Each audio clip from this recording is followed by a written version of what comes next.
Hapon po mga kaibigan.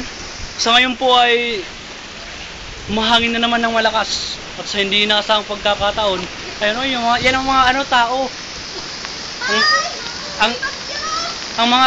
Ang mga taga Bliss, tribo ng Bliss.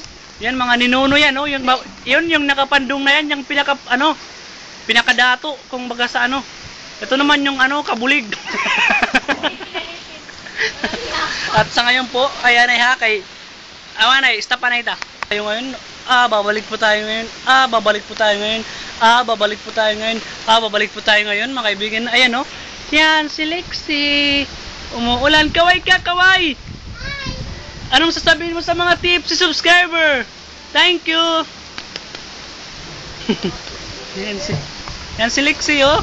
Lexi, kakain na naman. Kaya tumataba.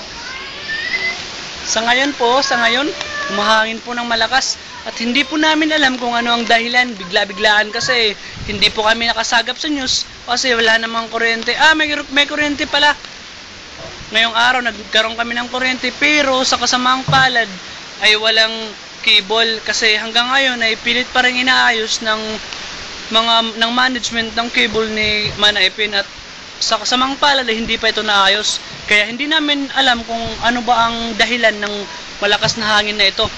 At yan po, kung makikita nyo po yung mga puno ng saging, puno ng niyog, yan o, talagang mahangin talaga. Nung kanina nandun ako sa may basketballan, tumitingnan ako sa mga tao, at biglang ang lakas ng hagurong akala ko kung ulan lang ang dadarating biglang magtakbuhan ng mga kabataan. Nashock na lang ako ng ang lakas pala ng hangin. Yan lang po mga kaibigan. Pag ipuno na ayaw na iluwat ha. Stop na kita, stop. Para ayaw niyo.